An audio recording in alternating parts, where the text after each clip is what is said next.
दुनिया के सबसे ज्यादा कथावाचक हमारे देश में, दुनिया के सबसे ज्यादा मंदिर हमारे देश में, दुनिया के सबसे ज्यादा सामाजिक संगठन हमारे देश में, दुनिया के सबसे ज्यादा सांसद विधायक मंत्री हमारे देश में, दुनिया के सबसे ज्यादा नेता अभिनेता लेखक बुद्धिजीवी पत्रकार कलमकार हमारे देश में। फिर जो समस्या भारत में है वो चीन में क्यों नहीं है? जो समस्या भारत में वो सिंगापुर में क्यों नहीं है? जो समस्या भारत में वो जापान में क्यों नहीं है? बाकी तो छोड़ो, जो समस्या भारत में वो दुबई में क्यों नहीं? धर्म की जय करने से अधर्म का नाश नहीं होता, अधर्म का नाश करने से। और वैसे भी पहले 4 वर्ण हुआ करते थे। धर्म की जय कौन करता था? ब्राह्मण। अधर्म का नाश कौन करता था? आज की डेट में छत्री कौन है? अरे ये थानेदार, हवलदार, कप्तान, कलेक्टर, ये छत्री वाला काम तो कर रहे हैं। और कर क्या रहे हैं? इनको वेतन भत्ता, ये जज क्या कर रहे हैं? यही तो है, पकड़ो, जो अपराध करे उसको दंड दो, यही तो काम है। अवैध निर्माण रोको, ड्रग स्मगलिंग रोको, नशा तस्करी रोको, मानव तस्करी रोको, मिलावटखोरी रोको, कालाबाजारी रोको, घुसपैठ रोको, धर्मांतरण रोको। ये किसका काम है? पुलिस प्रशासन, न्यायपालिका। तो छत्री वाला काम वही कर रहे। हमारे पास सब कुछ है, डॉक्टर अच्छे हैं लेकिन दवाई अच्छी नहीं। और एक एग्जांपल आपको देता हूं। 2016 में 17 में हमारे राज्य में किसकी सरकार बनी? 2017 में किसकी सरकार बनी? योगी जी। 2018 में तिरंगा यात्रा में चंदन गुप्ता की हत्या हुई थी, कासगंज में हुई थी ना। फांसी हुई क्या? नागरिकता खत्म हुई क्या?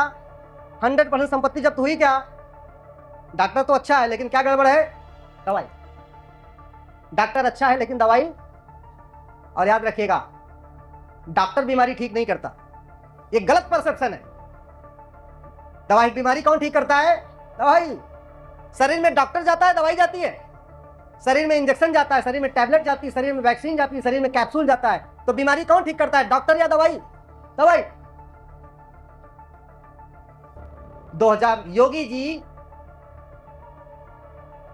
पकड़वा तो सकते हैं, बुलडोजर भी चलवा सकते हैं, लेकिन नागरिकता खत्म कर सकते हैं क्या? नहीं। फांसी दे सकते हैं क्या? उसके लिए न्यायपालिका है, उसके लिए कोर्ट है, और कोर्ट फांसी तब देगी जब वो कानून होगा। मैं आपके सामने कुछ लिस्ट अभी बताता हूं। अभी रामगोपाल मिश्रा की हत्या हुई ना, इसके पहले राजू की हत्या हुई, कृष्णा की हुई, शिवम की हुई, बादल की हुई, नीलेश की हुई, कमलेश की हुई, गंगाराम की हुई, डॉक्टर नारंग की हुई, रतनलाल की हुई, अभिजीत की हुई, रामलिंगम, रिंकू शर्मा, ध्रुव त्यागी, चंदन गुप्ता कासगंज, बंधु प्रकाश, रचित जाट, आद्या, अमृता, भावना, अभिलाषा, वीणा, दीपा, छवि, दृष्टि, इशिका, एकता, लक्षिता, रिया, नीना, कनिषा, हर्षिता, प्रियंका, अंकित शर्मा, दिलवर नेगी, ट्विंकल शर्मा, किशन भरवाड़, अंकित सक्सेना, कमलेश तिवारी लखनऊ गला काट के मारा, निकिता राजपूत फरीदाबाद, कन्हैया लाल, उमेश कोले, नेहा, साक्षी, उर्वी, मानसी, रूबी, ममता, रविता, अंजलि, निधि, अदिति। ये मैं वो नाम ले रहा हूं जिनकी जघन्य तरीके से हत्या हुई है और जिनकी खबरें पेपर में निकली है। मैं उन बेटियों का नाम ले रहा हूं जिन्होंने ना किया तो गोली मार दिया, और हां किया तो बाद में फ्रिज में काट के फ्रिज में डाल दिया।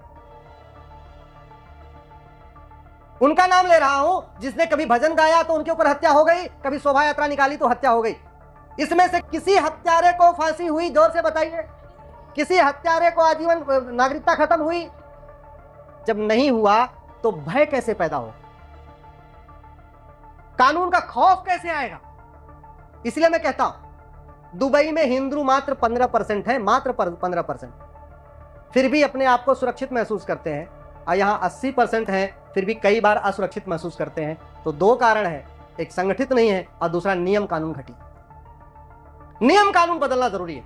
डॉक्टर बदलने से बीमारी ठीक नहीं होती है, दवाई बदलना जरूरी है। और जो ये डेमोग्राफी बदल रही है उसका पहला कारण है धर्मांतरण। आप बताइए, धर्मांतरण राष्ट्र की सुरक्षा के लिए खतरा है कि नहीं? जोर से बोलिए जरा। धर्मांतरण देश की एकता अखंडता के लिए खतरा है कि नहीं?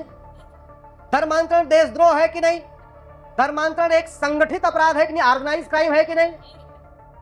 धर्मांतरण अपने आप में वेजिंग वॉर है कि नहीं? एक तरीके से इनडायरेक्ट वॉर है कि नहीं? जो राष्ट्र की सुरक्षा के लिए खतरा हो उसके लिए हमारे पास एक कानून है, एनएसए, नेशनल सिक्योरिटी एक्ट।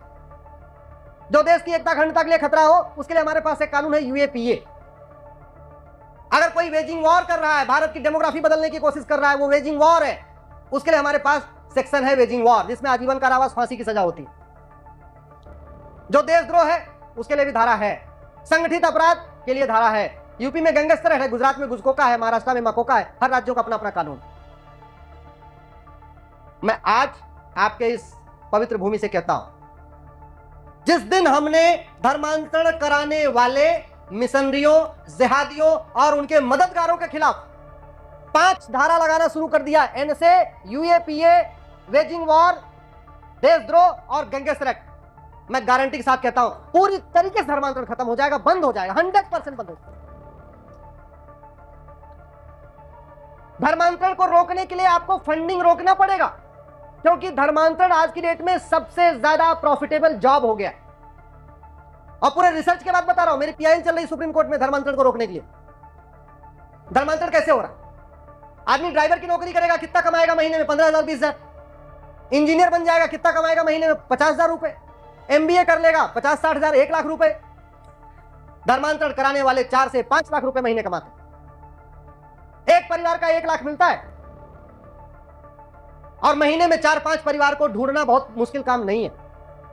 बाकी तो छोड़ो, अपनी जाति में तो आसानी से ढूंढ सकते। कोई सरोज है तो सरोज, जितने सरोज है उसके रिश्तेदार नातेदार है, उनको थोड़ा भड़काना है और कहना देखो ये गड़बड़ था, मैंने तो छोड़ दिया, वो भी छोड़ देंगे। 5 परिवार को कन्वर्ट किया, 5 लाख रुपए कमाया, मान लो 2 लाख रुपए उनके ऊपर थोड़ा खर्च भी कर दिया, थोड़ा कुछ कपड़े उपड़े बांट दिए, कुछ कर दिए, 3 लाख रुपए महीने कमा रहा है कि नहीं कमा रहा है? ये प्रॉफिटेबल धंधा है, ये तब बंद होगा। और इसकी फंडिंग कहां से आ रही है? इसकी फंडिंग आ रही है ड्रग से। तो ड्रग स्मगलिंग हमारे लिए दोहरी मार कर रहा है। पहला, हमारी यंग जनरेशन नशेड़ी हो रही है। दूसरा, उस ड्रग स्मगलिंग के जरिए जो हमारा पैसा जा रहा है, उसी हमारे पैसे से हमारे गरीब हिंदुओं का कन्वर्जन हो रहा है।